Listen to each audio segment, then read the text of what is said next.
Hey everybody, my name is Anna. I'm a wife of an addict in recovery, and I'm recovering myself from codependency. Hey everybody, I'm Mitchell. I am a gratefully recovering addict and alcoholic. I am recovering from addiction and grateful to be here. I love you guys. I'm sorry, I'm just looking at us and the matching here. It's just making me laugh. Hey Amanda.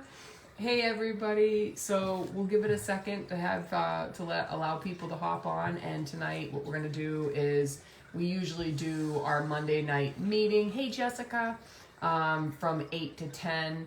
But because today was a holiday, we wanted to hop on We Are Recovery and do a shorter thing. Hi Bonnie. Yeah, happy Memorial Day. Yeah, happy Memorial Day. Thank you for all our servicemen and women out there and their families, for everything you do every day for us. So what we want to do is we want to talk about the last couple of weeks that we have done the meetings. What we've gone over is codependency. Hey Cindy, hey Corey. We've gone over codependency, boundaries versus ultimatums, and our story. Yep. And next week we're going to be going over separating your loved one from the addict, from the addiction. Hey from Jason. The behavior. Yep, exactly. So why don't we get started? We're going to talk a little bit about codependency because that is the common question that we do get asked is what is codependency? What does codependency look like? So I'm going to read a list of behaviors here that are codependency, and I'll just even start. Generally, if you have a friend or family member that suffers with substance misuse, the family does tend to have behaviors in which is called codependency. I actually call it my own sort of addiction. And the reason why is because even though I knew every single time helping Mitchell in addiction was not going to help and it was going to hurt, I just continued to do it anyways. So let's talk a little bit about codependency. So family members on there, we're going to go through the list of behaviors and see if you can identify with any of these. And definitely have a conversation in the chat with everyone if you'd like, or you can ask any questions to Mitchell and I. So what is codependency? Focusing on other people and their problems. Doing for others what they can't do for themselves. You feel the need to fix others and or situations. Will concentrate on the needs of others, even if it affects your mental health, physical health, or finances. You feel responsible for other people's choices. You feel shame and guilt, even if it's not yours to hold. You're a people pleaser, hate disappointing others. Sometimes controlling and critical of other people and or experiences. You ignore your own feelings and needs, possibly numb with a type of addiction. You're very critical of yourself, a perfectionist.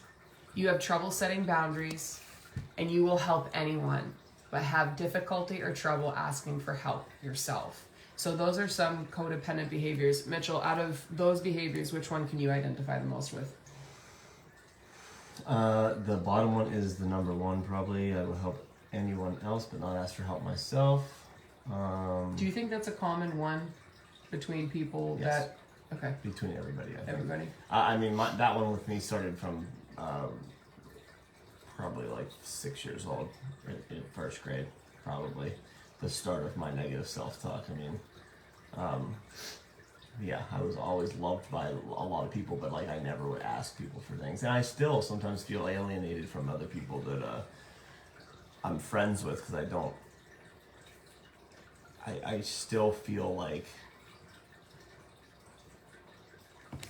I don't know. I still have that deep-rooted feeling of like not connecting with people, and I think I'm exploring that more now. But it's that whole thing with like I'll help others and do things for others, but then like I'm not asking for others for the same in return. So it's like it's my lack of doing that. I think that hurts that next piece of connection. I think I need. Yeah. You know what I mean? So Yeah. I think that really. Is something that I've been working on a lot. I think just to let everyone know, we've talked about this before. So I've been coaching family members seeking their own healing from codependency, self-worth, self-talk, and more. And I've been also coaching addicts seeking their own recovery. And one of the things I have found that was honestly very eye-opening to me is that the majority of the time we do go over the same exact topics, and one is codependency. And so if you heard in that behavior there, it says you ignore your own feelings and needs and possibly numb with a type of addiction.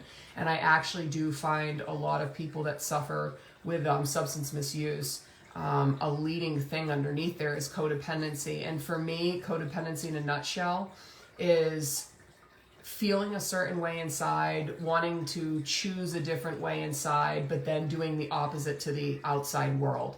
And it's a lot of people pleasing. So say if we're hurting, we look at the world and say, we're okay, we're fine. Or say if we really want to say no to something, we're scared of confrontation, we're scared of hurting someone's feelings. So instead of saying no, we'll go yes. And so for me, if we continue to do that, we're going against our authentic self and what we need.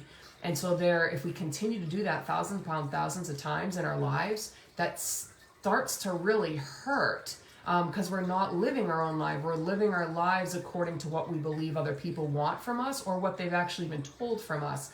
And so if you continue doing that and you continue hurting, sometimes it leads to continued codependency, which hurts your lives, or it leads to addiction, which hurts your lives. So that's what codependency is. And I'd actually like to, for it to be, and this is how I think of it, Yep. it's like you ignore your own feelings and needs and possibly numb with a type of addiction or a behavior, because Yes. a thing that happens a lot with the people we work with and talk with, there's always a question, can my addict be codependent too? Yeah. Yes. Can there be both? Yes. Do you have to numb with a type of addiction if you're codependent? No, it can be some kind of behavior. It could just be shutting people down. It could be, very standoffish. It could be overly helpful. It's good, you know what I mean? So it's like, I really like and have moved from like addiction terminology to just behavior, because I think we exhibit behaviors, right? The addiction is to a substance. You take the substance away. Once that's gone, once you get past that part, it's actually the easiest part, which sounds crazy, but it is, because then you're working on your behaviors and the reason you did numb or whatever with whatever behavior. So then you're challenging your core beliefs and your behaviors. And these are the things that are ingrained since childhood. And those are the things that I challenge every day. Yeah. Almost 4 years without a drink and a drug is great for me, but I still I don't challenge myself to not drink and drug. No. I challenge myself every day to not slip back into my behaviors, though. So that's the ongoing process for me.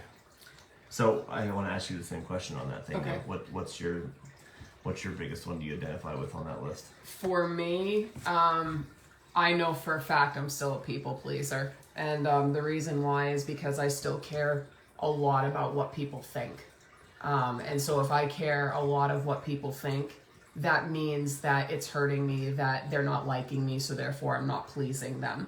And that's something I still battle to this day, being a people pleaser. And so I think that goes hand in hand with perfectionism. The reason why I am an A++ procrastinator is because my hardest thing is getting started. And either it has to do with being overwhelmed and not knowing where to start, or it's because I'm already scared that if I start and I make a mistake equals a failure. But in my mind, I'm trying to change that and recognize that a mistake is not a failure. A mistake is an opportunity to learn. And so for me, those are my two, I know for a fact, big ones still to this day. Yeah, and you know what I just thought about when you were saying that? I thought you were saying about how sometimes it's hard to get started. Yeah. I just popped into my head. I just realized that you don't like to finish things either.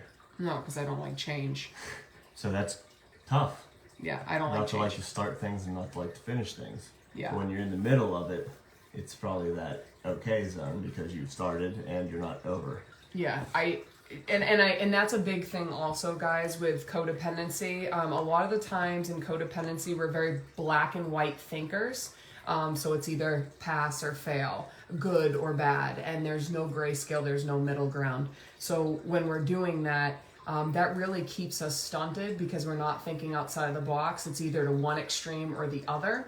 And so for me, another thing is I don't like change, because for me sometimes change doesn't mean like this is going to be great. Change means like worst case scenario type of deal for me, and that will make me not want to move. But what I want you to really recognize is, we've talked about this before, what codependency looks like is, I want you guys to think right now, are you in your life, do you know what you need? Do you know what you want? Do you know how you're really feeling in this moment? Do you know what your goals are for tomorrow? Do you know what your goals are in a month? Do you know what your long-term goals are in a year? Are you really thinking about yourself? Are you thinking about self-care? Are you thinking about what fills you up? Or are you constantly thinking about the addiction? And if you think in your mind, I am constantly thinking about the addiction, and you are forgetting about you, chances are there are codependent behaviors happening because we focus so much on our loved one and the addiction and take care of them, we lose focus on ourselves. And so we're so scared of them passing away. But what we need to recognize is there are more things than just physically passing away. There is living and there is survival mode. And I believe when we're in survival mode, we're not actually living, we're not enjoying life, we're not taking in the moments, we're not taking in the people that love and care us. Yeah, we're on autopilot, and that's what tends to happen to us in codependency as well. We're on autopilot, and what we need to do is switch the gears back into living. And so what I want to ask you, Mitchell, when I was codependent of you, when I was enabling you, when I was waking you up for work, when I was making doctor's appointments with you, when I was co-signing your bull crap, when I was making lies for you sometimes, when I wasn't being honest with you, when I continued to keep connection with you, was that actually helping you or was it hurting you? It was hurting me, 100%. It was hurting me because it was denying me the opportunity to help myself. It was denying me the opportunity to, feel that uncomfortable, regret of not waking up for work, of getting fired for the umpteenth time, for not being able to use the excuse, you didn't do this for me because you usually do. I mean, there's a lot of things that I could have I think benefited from. I mean, with a healthy mind thinking about that. I mean, if you would have, in the midst of my addiction, I'm sure I would have let you have it and let you hear about it. You did a few times. Quite a few times. You know what I mean? So it's hard to do in the midst of addiction, is challenge your codependent tendencies, but it definitely helped me, see, I think, more the error of my ways and what I didn't really want to be. Okay. And I think, speaking of that too, I think it's just, there's that reason to challenge your codependency and let others really kind of, I guess, really feel the consequences of their behaviors, I guess. You know what I mean? So if I'm really feeling the consequences of my own behaviors, then I learn from them. But if you're controlling, then I don't really learn that much from them. And I think it also goes to in recovery. It's very important to challenge your codependency, because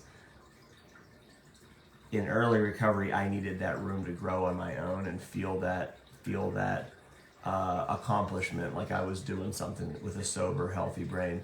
And I also had to challenge my codependency when it came to Anna, because being the addict, I'm sitting in shame and guilt, and I don't want to bring up things that maybe,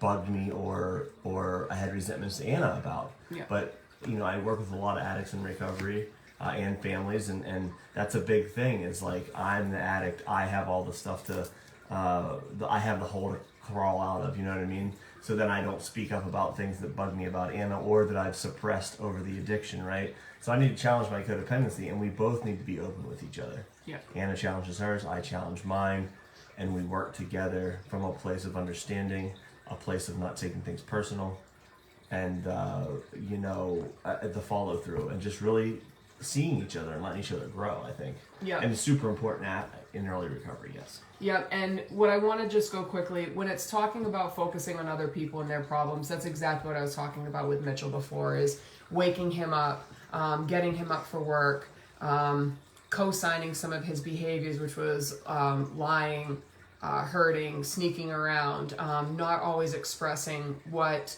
I really feel in the moment. Or one of my coping skills, one of my masks was, if I was feeling sad, I didn't think you should just be sad continuously. So I would put on a happy face and pretend everything was okay.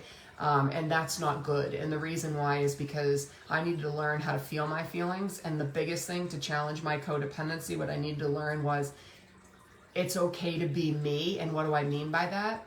Is not always being happy, optimistic, and positive. It was okay for me to be sad and hurting. I was still worth it. I was still a good person, but for some reason, for a really long time, I just believed my self-worth came from helping people and from always being positive and optimistic. And so when I was looking in the mirror and I was sad and hurting and felt like I was breaking, I would look at myself in the mirror and go, I don't even know who you are.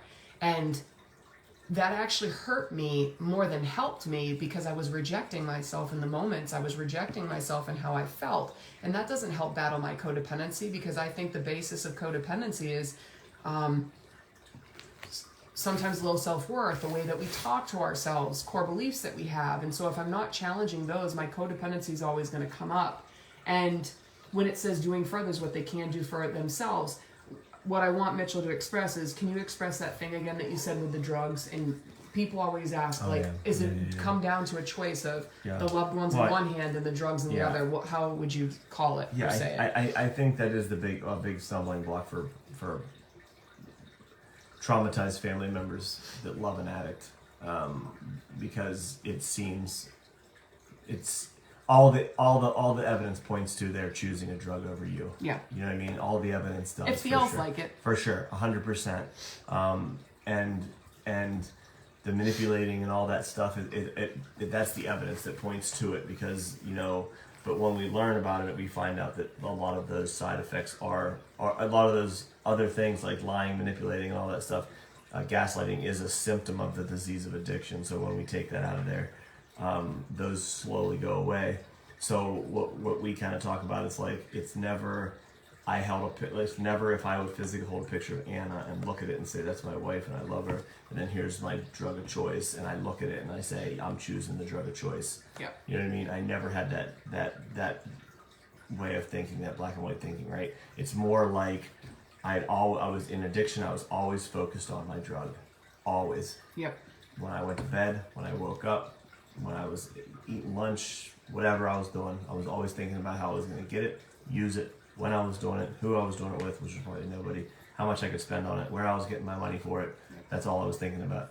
So that was 100% of the time I'm looking at the drug, and I'd turn around and Anna would still be there so I could look at the drug. I'd turn around and my mom and dad were still there, and I'd just go look at the drug because I was safe. I still had them back there. So it's almost like I'd turn around and there's my family, my loved ones, my job, my car, my house. Like, it's all there. Yeah. So I can continue to focus on that drug. And that's what it was. My focus was never not on that drug. It just so happens that the symptom of that was lying, manipulating, gaslighting, being emotionally and verbally abusive to Anna, to my family.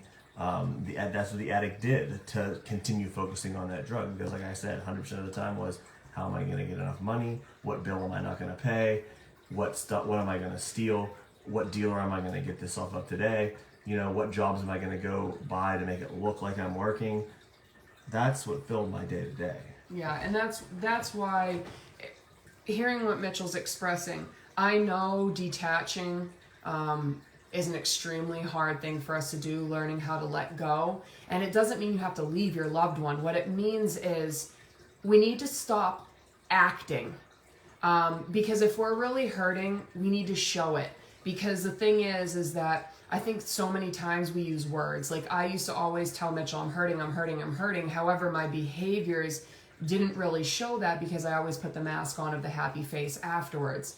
And so what I needed to learn to do is, if Mitchell continued to use, it was okay for me to say, going into boundaries, Mitchell, if you continue to use, or what I'll actually start in the beginning is, Mitchell, if you come home high or drunk, I'm going to take my connection away. And what that meant for me is, I would not talk to Mitchell, I would not spend time with Mitchell, and I would not spend my focus or energy on Mitchell. And I actually created a room for me upstairs in our house that was just for me, and I called it my safe place. So when Mitchell would come home high or drunk, I would go up to this bedroom upstairs, and that did mean, and I will admit it to people, is that there were times that I was not sleeping in the same bed as my husband for quite some... The last couple of months, yeah, quite some time. Mostly. And the reason being is because he was always high or drunk. However, I will tell you, when I started holding that boundary, I started to feel peace. I started to feel not as insane.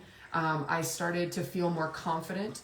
And that also did ripple effect to Mitchell. And so I want to talk about boundaries real quick is, know that boundaries, what they really are is your choice to their choice, okay? It's what we can control. The only thing we actually can really control, our choice and how we respond to them. Yeah, and let me just put it in there real quick. It's measurable, right? A boundary is something that's a choice to a choice, so it's measurable. Something happens, these two choices are made. Yeah. You know, I just want to point that in there because an ultimatum is not measurable. No, and an ultimatum, guys, the reason why ultimatums are not usually. Ultimatums, they're different than boundaries because ultimatums don't work, and the reason why is this. Ultimatums are threats, and ultimatums are usually created out of an extreme emotion like anger, sadness, frustration. So I'll give you an example of one. I will always remember this. When I found Whippets upstairs, I found that the 12-pack of alcohol was gone, and I remember taking the alcohol when Mitchell came home from work and slamming it on the kitchen table and saying, it's either me or the alcohol. And now the reason why that's an ultimatum is because at that time I was not ready to leave Mitchell. I can't tell you how many times I told Mitchell, if you continue doing this, I don't know how much longer I will stay, but I continued to stay for like 9 years.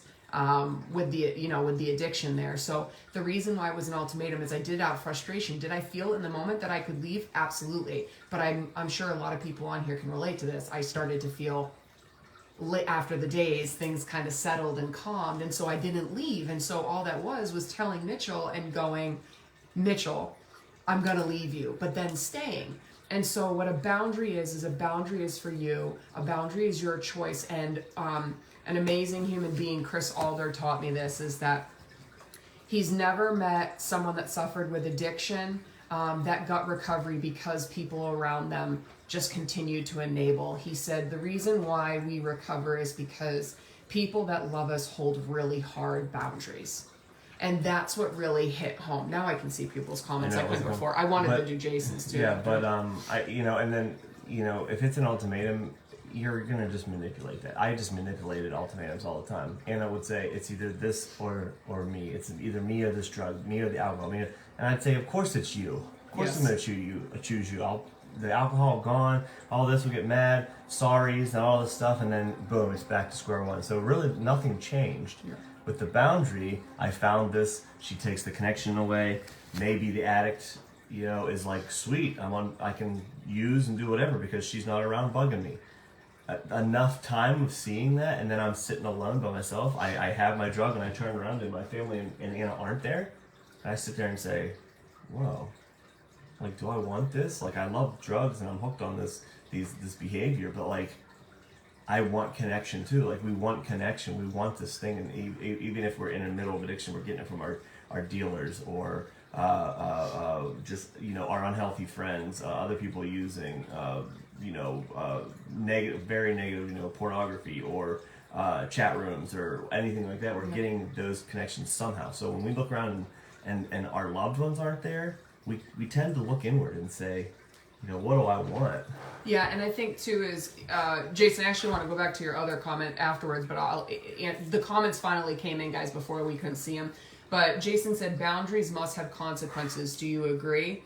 And I do think that they have to have consequences, but the way that I'll really state it is I think it's not even really about consequences. It's what we are willing to accept or not accept in our lives. So because boundaries really come from us, it's truthfully not even about consequences with them, with Mitchell. It was more about me learning how to stand up for myself and learning that it was okay to hold boundaries and that I wasn't a bad person and I wasn't doing the wrong thing. Because that's why I couldn't hold boundaries. I was always scared of hurting someone or me thinking that I was a bad person. And the truth is that what I needed to do was stop always thinking about other people and learn how to think about me. And so for me, it finally became is that I loved Mitchell, but when he was in addiction, the unhealthy behaviors came, like the lying and the yelling and the sneaking around. And what I need to learn was going, it doesn't matter if someone's suffering from addiction or not. We shouldn't put up with behaviors like that that happen to us. And so what I need to learn to do was gain confidence, stick up for myself, and know it was okay to tell somebody no. Yeah, I think just real quick though, Yeah. I think that the consequences on my on the boundaries that I pushed were harder boundaries. I think that was a consequence because it would start off with like, if I'm high or drunk, I can't come over for family dinner.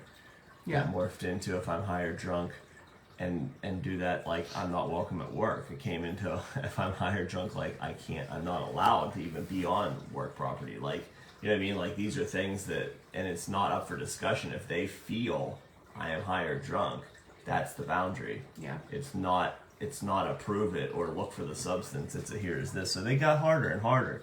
And the boundary of my world got smaller to where it was just me standing there. So I think I made the consequences on the boundaries that I pushed were making me see me more. Yeah, and I think one of the things that really helped me have understanding and compassion for Mitchell was learning about what addiction actually does to the brain.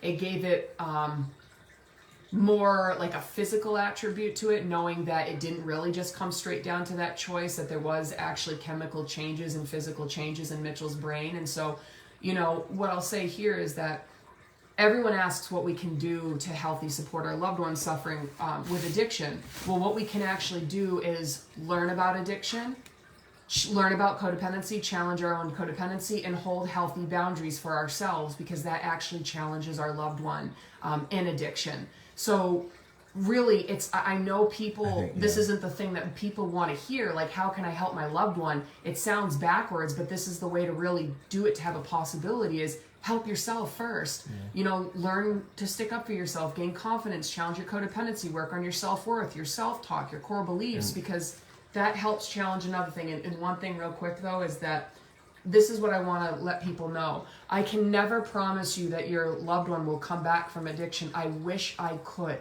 However, I do know this. If I continued to enable Mitchell, I would never have had the possibility of saying hello to my husband again, ever. But because I held really hard boundaries, his family did, friends did, we held boundaries. Because of that, we all said no more to the addict. And that led to a possibility if Mitchell wanted to save himself, because it always comes down to them. They hold the power and the key if they want recovery and to work on them. So it's in the possibilities is holding boundaries. Yeah, I think just change in general. You know, I think what it is I think in that working on yourself part, it brings logic and reasoning to the illogical and the unreasonable. Yes. Like the chaos of addiction and codependency, right? There's no logic going on anywhere in the whole family unit or the friend unit or whatever is going on between the addiction, the person that's addicted and the loved ones. It's all craziness, right? So working on yourself is bringing some logic and reasoning to that, and then you're holding these boundaries, you're asking questions. We're not doing it perfectly, but we're growing, we're learning to be more compassionate with ourselves. And then we're also bringing a little bit of logic and reasoning into this crazy world of this whatever's going on here. So then the person hopefully gets a little bit of logic and reasoning too. You know what I mean? And like you can ask thinking questions and interviewing, you know, and the addict can't answer those things. Yeah. I mean, and Jason, I wish I could see your other comment, because for some reason they're not really showing up on our it phone said today. for so long I would do what I would be whatever anybody would want me to be, which made me lose myself. So I didn't know who Jason was. Something along those lines. Perfect, because Jason, that's the thing is that I agree. Yeah, I agree. think that's why, honestly, whether you want to call the codependency or addiction or whatnot, like, you just, thank you for being vulnerable, because that's exactly how I felt, Jason. And so it's showing the difference from someone that has substance misuse and then also family members. What we're battling it's not so different. No. It's not. It might be a different side of the same coin, but we battle the same, and that's the same that I battled, which why I call my codependency and addiction is because I was numbing exactly what you just expressed. Is I did everything for everybody else. I lived my life according to what I thought people wanted of me. So I never lived what I wanted. I was scared of doing that. So helping people became my worth. Helping people also became my numbing agent. So I wouldn't think of, I'm stupid, I'm not worth it, I'm not as good as everybody else. Like I'm not, like all these things. And Mitchell went through the same, and you just expressed yours. And so thank you for that, because I think a lot of us on here can relate to that. And I wanted to do another shout out real quick too, Jason, because we did a video or a little bit earlier about 2 weeks ago now, maybe a week ago, about good support pages that can really help you out. And if we have anyone on here that suffers with addiction, I can again post it. It's Addicts Fighting Back. Jason DeGraw is the founder of Addicts Fighting Back. It's a beautiful page for anyone that's suffering with addiction, all different stages, all different journeys, very supportive. It's also nonprofit, and Mitchell and I 100% say if you're out there and you're needing help and you want support and you feel like others can't understand, head on over to Addicts Fighting Back, because it is a really supportive page. Yeah, 100%. And yeah, I think codependency is everybody. Who hasn't put on some kind of mask, or who hasn't put their best foot forward and then got lost in that, lose yourself in that. We do. It's a fine line between that. I think that's the human condition is compassion and love, but it's also knowing our boundaries for ourselves. Yeah. And not going too far into that. If we go too far into that, we lose ourselves. No matter what it is, people lose themselves in charity. Yeah. People lose themselves in everything. It's that balance. So, challenging your behaviors is balancing your life. Yep, and I love what Lacey said. Once upon a time, if codependency was an Olympic sport, I'd be like Michael Phelps, a million gold medals. Now it's so much lighter after all this time and work. It's a whole new world, and it's amazing how much time you have when you aren't managing someone else. Thank you so much for expressing that, because that's exactly what I was telling Mitchell today. Because I don't focus as much on other people and I focus more on myself, I still help, still kind, all that, but not do 100% there. I feel like I have more time, especially now that I've learned to challenge my behaviors. It once was so hard to challenge them. It was uncomfortable, it hurt. However, I can tell everyone now, after being in this for really about 4 years in recovery, I would even say, because once you stepped in the doors of Alpine, that's where our recovery started. So about 4 years, well, 4.5 years. 5 since I first started, but yeah. I just feel like I have more time to actually experience life now, because it's just easy to actually challenge my behaviors. It's almost second nature now, but in the beginning it was so uncomfortable. It was extremely hard. So just know, if anyone's out there and is like, I'm trying to challenge my codependency, or I'm trying to put up boundaries, but it's really hurting, it feels uncomfortable, then guess what? You're doing the right thing. Yeah. Because if you're challenging something that you've done your whole entire life, it's going to be hard, it's going to be uncomfortable. And it's always just about that 1%. You just need to do it 1% more. You can get there. And so if I could express to you is that going back to like with addiction and learning about the brain, same thing with the codependency. The brain really does rewire. In addiction and codependency, we deal with the survival responses, which is our midbrain. 15 seconds, fight, flight, play, dead, or freeze. We're just learning not even learning how to survive in that moment.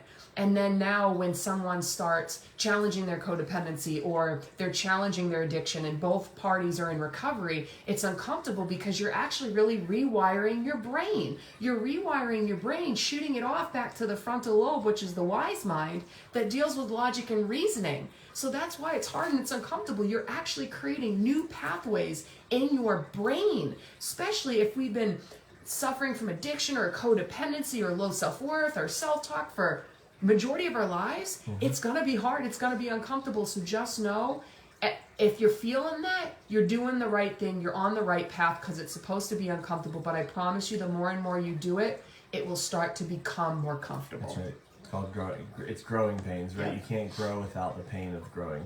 You know what I mean? And you have to challenge things to make a difference and to go on a different path. And I think if it's tough and it's hard and and it feels like you're not doing a good job or you're failing or all this stuff, like just keep at it. You're doing a great job. You're on here, you're looking, you're listening, you're challenging your behaviors, and that's what it's all about. Keep reaching out, and you're doing it, because once you challenge yourself and you start seeing some fruits of that challenge and all the labor that it takes to get to who you want to be. Once you do that and you get to a certain place, you're going to look back and say, man, this sounds weird, but I'm grateful for this hard thing I went through, because it made me look at myself. There's a lot of people in this world that don't have this severe, boom, in your face thing we got to challenge. And they have a great life. They have this stuff. And maybe there's things they just never discovered about themselves. There's something they never questioned about themselves. So, take this time. If you feel something, if you're asking yourself, am I this? Do I do this? You're asking the question, look into it.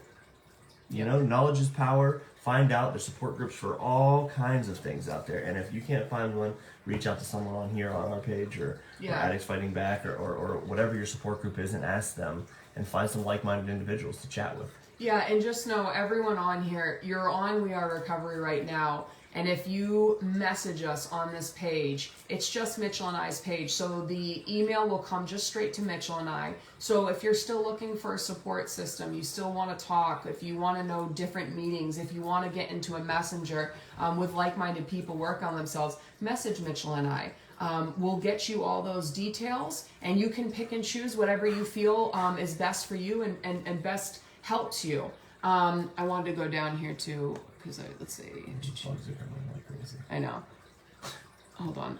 Let's see. There's okay. Oh, good, Jason, you're there. Okay. My son was found on the road turning blue and almost dead last week. What can I do? He doesn't live with me. He stays from drug addict to drug addict houses. Kelly, what's extremely difficult is what I can tell you is it's called detaching with love and putting on boundaries. But what I always tell people too is don't do something that you don't want to do. So meaning as if you want to reach out and say I love you, if you want to reach out and say, I'm still here if you need me, I still tell people to do that. And I know some time they're like, well, isn't that enabling them? I want you to do what you really feel in your heart and what you need. Because one of the things that Jared Casey taught me is that in the line of work that we're in, all we can do is the best that we can. And if I put my head down on the pillow each night and I know that I've done the best that I could no matter what happens, then I need to be okay with myself. And so what I would tell too is that I'll let you guys know too, and I'm going to probably say his last name wrong, so that's fantastic. So Ryan, you can make fun of me later. Ryan Hymus or Hamus? Hymus? We'll see. Ryan. Yeah, exactly. He's another really good friend of ours. And so if anyone's on here, and if you have insurance, we always reach out to Ryan. He helps us get people into inpatient and outpatient. He's a beautiful person. He helps out anyone. So if that's something also for some reason, Kelly, that you have, that's something that we can reach out to Ryan. And then there's other two good individuals that probably have good resources too.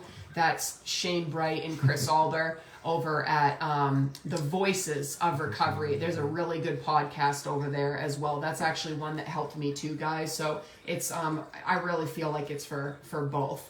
And so kind of just moving forward, we wanted to, just talk about this is that the next Monday meeting that we'll have, so next week, it's going to be on separating your loved one from the addict. Now, this is something that Mitchell and I did that really helped us tremendously. It helped me in the addiction, and it also helped me after in recovery. And the reason why is because when Mitchell was in addiction, I felt horrible for standing up for myself and holding boundaries. However, if I started to learn, what does that one say? I just want to say... Yeah, go ahead, Mitchell. Do you hold on. I just want to see. Jenna, so do you inform them of the boundaries inside or outside of the moment? And I think no addict in the behavior is going to realize what a boundary is or how to adhere to a boundary. So in a moment of sobriety, the next morning when they're feeling crappy or down or whatever, the most sober you can get to them, I would reiterate that boundary. But like in the moment, if that's the question, in the moment, you can say it, but I don't think much is going to come of it. Yeah, I always made sure when Mitchell was somewhat sober to express my boundary. However, after I expressed it, I can just act upon it. And that's what I did. If Mitchell came in high or drunk, I didn't look at Mitchell and say, hey, Mitchell, you're high or drunk. I'm going to go up to my room. I just left and went up to my room. And I think that's a part of the beauty of the boundary is I eventually have to look away from my drugs and look and see that she's not there. And I have to question, why are they not here? Yeah. And then I have to reach into my logic and reasoning part of my brain and say, why is she not here?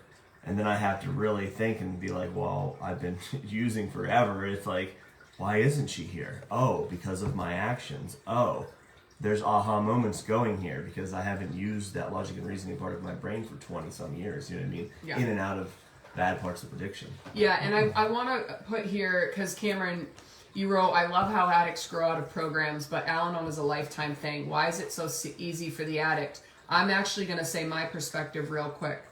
I actually believe someone who's working a recovery, they never grow out of it.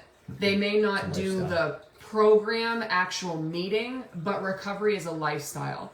For me, what I really feel recovery is challenging your unhealthy behaviors or your character flaws, and that never has an expiration date on it. And that's one of the things that Mitchell and I really grew back to and actually had a chance of our marriage and our relationship working, was because at the very end, I have to admit and be honest to everyone on here, and especially if they're newcomers, I had no more hope, and I really did believe Mitchell and I were getting a divorce. I did not believe we had a shred of possibility of making it back towards one another. It was already in my mind that this is done and over with. However, Mitchell continued working in recovery. So for me, there's a difference between sobriety and recovery. Sobriety for me is just giving up the drink or the drug, but not challenging the behaviors. And sometimes you get what is termed or coined the dry drunk, which means the substance is gone. However, they all have the behavior still. Mitchell, I feel, works recovery, and the reason why is because Mitchell challenges his behaviors daily. That doesn't mean his addiction. That means behavior. So Mitchell challenges his tone of voice, knowing that not to yell.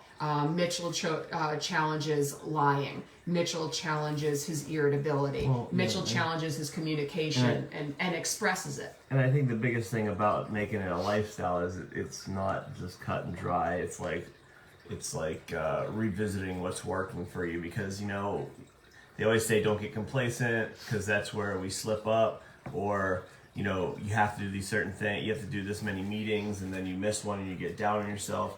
I've done it all, but like this last time has really worked for me because I've kept Anna in the loop, and I've talked about what I feel is working, what I feel is not working, what she sees. I employ other people to tell me what they see about me, to point out my behaviors, because I don't see them. If I'm slipping into a mental relapse because I'm negative, I'm getting argumentative, I'm maybe missing my anxiety or depression medicine. Like if I'm starting to do these things and people are seeing them, I need people to help and tell me, because if not, left on my own, I will slip back into these behaviors, and then I'll stop challenging myself, and before you know it, I'll be using again. It's just a fact.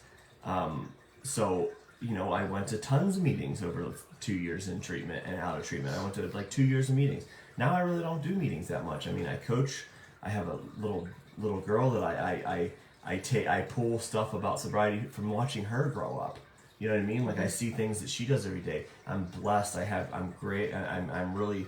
I have a lot of gratitude for stuff around me, and I need to work on having gratitude. You do the Monday night meetings for families. You do We Are Recovery. You know what I mean? So it morphs into stuff. Yes. I think meetings are fantastic, but I think that there's other things that are fantastic, and it's a lot of things. I don't think a recovery is just one single thing. No. I think it's many things. Yeah, and I'll say also is everything just Mitchell expressed, Carmen, I still do the same as well. Because I'm going to tell you right now, if I don't challenge my codependency, I'm going to go straight back into my codependency. It's going to be easy, which will go back into my negative self-talk, which will go into my negative core beliefs and all that. So it's Mitchell and I continuously working our recovery, meaning challenging ourselves. Greg S., having recently recognized that I have spent my life defining my worth by being helpful to others, I am in a slump right now. I am getting okay with feeling sad or lost right now, but how do you find your self-worth again, apart from other people's approval? How do you feel like you did it, Mitchell? I think this time I really went back to 6-year-old Mitchell. Yeah. I really did a thing, and it wasn't even with therapy or like a counselor or anything like that. I really just sat down and I thought about me when I was a kid and where things started to get, when I started to talk down to myself, when I started to doubt my friendships, when I thought I was not enough. And I really just looked at that young boy with my eyes and perception now, and I said, it's okay. I think I had to say it's okay to feel those things, little Mitchell, you know what I mean? It sounds weird, but like it's okay to feel that way. And then I looked at teenager, I looked at 20-year-old, and I looked at early 30-year-old Mitchell, and I said, it's okay you felt that way. But then I recognized that like at 38, 39, 38 when I was getting out of treatment last time, I was like, I don't have to think that way now. But I can look at younger versions of me and say, it's okay you felt that way. Yeah. You know what I mean? And by recognizing them now, it's such a weird thing to even say when I hear it. But like it really worked. Yeah. I really was able to empathize with the younger versions of myself because it's all in here. I mean, Greg, like your whole life's in here. Yeah. You know what I mean? You have these memories, and it's like if we can somehow tap into that and say like it's okay that we felt that way, and recognize it now in the present, and do our best to build our self-worth up now, like starting tomorrow. Like Anna said, she does sometimes now that our head coach taught us is like, give yourself a high five in the mirror. Like high five the mirror. Like, because it's you high fiving yourself. Like there's power in that. Yeah. You know what I mean? It's saying I love you or hugging yourself. That's what we did in treatment a lot. Like a hug, even on yourself, makes you feel better. Sometimes put a smile on your face, and eventually you start smiling. Yeah. You know what I mean? And you build that self-worth, but you always go back and you say it's okay that this is how you did feel. Yeah. And some people are asking about what the Monday night meeting is about. Mitchell and I, through I Am Recovery and Counseling, the place that we work, we put on a meeting that is geared more towards friends and families loving someone in addiction. However, we have had couples on there when the loved one is in recovery. For sure. And so that's helped also. And so next week, it's going to be on how to separate your loved one from the addict. It's a Zoom meeting. It's about 2 hours long from 8 p.m. Eastern to 10 p.m. Eastern. There is the same Zoom code and passcode every night. If you go on to our page on We Are Recovery later and look at it, you'll see in the past pictures, it will show you the codes and stuff like that in past meetings. And then if you like and follow We Are, you'll see I post every single Monday about it. And Lacey City and I will be praying extra for you as you share next week. I know that's a huge, very raw share for you, but it helped me so much and it's so powerful. Thank you, Lacey, for saying that, because learning how to separate the addict from Mitchell was huge. Because when Mitchell was in the addiction, what I classify as the true individual is Mitchell. He's the person that I'm holding on to. He's the person that I have memories of the past that I love so much. He's the person that I still had hopes for in the future. So he's the kind, caring, loving, compassionate, understanding human being I fell in love with. That's Mitchell. That's the true individual. Now the addict. The addict is what comes along with the behaviors, usually lying, manipulative, selfish, hurtful, sneaking around, and more. Yep. And so what I did is, what helped me hold boundaries is I would look at the moment now. Who is in front of me? Is it Mitchell or is it the addict? So if I saw lying and sneaking around or yelling or argumentative, I knew that was the addict. So when the addict was in front of me, when I learned to separate, this is how I thought of it as. When the addict's in front of me and I enable and I co-sign, what I'm actually doing is pushing the true individual and Mitchell deeper down and giving the addict more power. I didn't want to do that. So when I saw the addict, what I felt is if I held boundaries, that's telling the addict no. So hopefully, maybe there's a ripple that Mitchell can hear that he shouldn't be standing for this either and that he's a good person. So every time I held a boundary, what it made me feel like is I'm saying no to the addict, which is giving the possibility for Mitchell to come out and fight for himself. And so that helped me hold boundaries. That actually helped Mitchell and I later work through resentments. And it helped Mitchell and I move forward because, again, when you're learning how to gain trust again, working on the relationship, it's very difficult because you have a lot of trauma and you get triggered into that trauma. And so for me, when I was having triggers and trauma, what it would do is stop me in that moment and go, who's in front of me? The addict would not listen to me. Mitchell listens to me. So here's someone in front of me listening to me, asking how he can support me. So that helped me know that's Mitchell. That gained trust. And also for Mitchell and I, when I talked about the past, instead of saying you or Mitchell, I always recognized, and Mitchell recognized later on, that it caused a rise in him, that he would defend himself. Because Mitchell in a healthy mind would be like, I wouldn't do this to you. So he defends the behaviors that would hurt me more because it's like, you're not empathizing with me of what happened in the past. However, now when Mitchell and I talk about the past, we try really hard to say the addict.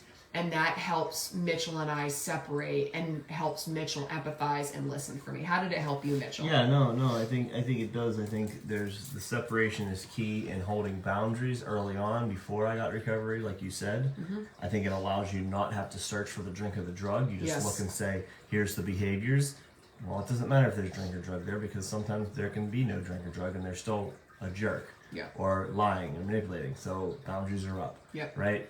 And then in recovery, separating helped me get angry at the addiction. Because when Anna said, you know, you did this, you did this, you did this, if you think about that, think about when someone kept on saying you did this and you did that, it makes you get defensive because you want to say, first of all, you're going to think, did I do those? And then even if you did, maybe it's from your point of view, so it's not that bad. I'm going to defend myself because I'm a good person. It didn't get anywhere. It didn't help me empathize with Anna. Yep. So not only did it help me empathize with Anna and listen to her trauma that the addict caused, it also allowed me, healthy Mitchell, to get mad at the addictive behaviors, which also allowed me to just, I think, fight that much harder to keep those from being present. Yes. I think the last time we went through these things, like I teared up and I told Anna, I said, I don't ever want my little girl to see the addict. And we were talking about boundaries, and when we have boundaries in place for if I relapse, because there's no guarantees in recovery. I would love to be able to tell Anna that I'll never relapse. I'd love to be able to tell myself that I'll never relapse, but I can't do that. I can promise her that I'm gonna work as hard as I can every day to work on my recovery and stay healthy. And she can promise me that she's gonna call me out if she sees something, or she's gonna be there for me to help me along and navigate recovery. But we have precautions if relapse happens. You know what I mean? And you know, she said that boundary, and I said, you know, please, if the addict ever comes back in here, like, he's not welcome around my daughter. And that's it. Separating it helped me do that. Okay, because I guarantee if I'm relapsing, I'm gonna do everything I can to get my daughter in my life. But I'm telling Anna with a healthy mind, like, there is no way healthy Mitchell wants the addict to be around my daughter at all. So get healthy, and you're welcome back here. And I think, you know, what we might do too, if Mitchell's okay with it, is this Monday, I'll pull out the 2 letters that I wrote before I left as well. The reason why is because that was my first attempt of really trying to separate the addict from Mitchell. And so we'll talk about, I'll actually bring the letters out and we'll read them together. And then we'll talk about more about the separating the addict from the true individual and what behaviors it looks like and things like that. So definitely join us next Monday on the Zoom meeting. Again, you can find that information on our page on We Are Recovery, and I post on it every single Monday. So that would be good. And just to let everyone know, it's been really hard to see the comments tonight for some reason because it's not showing us that much on the phone. So I'm going to let you guys know that I will definitely go through the comments, and if we did not answer your question live, I will definitely type up an answer to you and answer your questions. I promise on that. Yeah, and I've seen people answering to other people on here, Yes, which is fantastic. Good job, guys. Yeah, that's awesome. So there we go, guys. Talked about codependency, talked about boundaries, and a little bit about separating the loved one from the addict and the addiction. So really, guys, if you need anything, please know Mitchell and I are here for you. We have a lot of resources that we can help out. The one thing I will tell you this right now, Mitchell and I could not have done any of this without a good support system. And when I use the word support system, it was people that were going through things similar to us that could understand us. It was very hard to always hear, just leave them, just leave them, just leave them, when part of me already knew that. I thought something was wrong with me, but then also another part, I wasn't ready. I didn't want to. And the thing about my amazing support system is they never told me to stay and they never told me to leave. And it's because they knew how it was to love someone in addiction. And that helped me actually challenge my own codependency, because like I said, perfectionism and people pleasing. And what I needed to learn was be okay with my own choices, that no matter what, I was loved and it was okay. And so it helped me come to my own decisions. And that's what I need. So if anyone's out there that does not have a support system yet, message Mitchell and I. We'll definitely get you into a support system, private groups, messengers, other meetings, whatever you need. But Treatment resources. yes. And just know, guys, this journey is a hard one. It's very worth it, though, by challenging you. Like I said, I can't promise you that your loved one will come back to you from addiction. What I can promise you is, though, the possibility of working on you can ripple effect to them for the possibility of recovery. And no matter what, you will start to learn how to live again rather than just survive. And this world is an absolutely beautiful thing. Do not let it pass you by, okay? Yeah, I think you have the opportunity right now, right here in this moment, to create the lifestyle you want. Yeah. And it's not easy, but it's worth it. It's Yes. worth it, and there's a lot of other people that want to do the same thing and that are Yes. trying to do the same thing and that are succeeding in doing the same thing. So, find people that lift you up and make you strong, feel good. And challenge you. And Call challenge you out of you. your poop. That's right. Call you out of your poop. I love it. End it on that. Yeah, that's No, me. it's Hey, it. I'm confident in myself now. It's okay. This is me. So, everyone, thank you for joining us tonight. We love you so much. Thank you for always supporting Mitchell and I. And thank you for supporting one another. It means a lot to us. We could not reach as many people without you guys. So I need you to know we truly do this all together, and that is why our page is called We Are Recovery. We love you. It's all of us We together. love you. You're worth it. We're here for you. Yep. Spread the message. We love you guys. There's hope, there's recovery, and there's healing. Have a fantastic night, guys. Bye, everybody. Bye.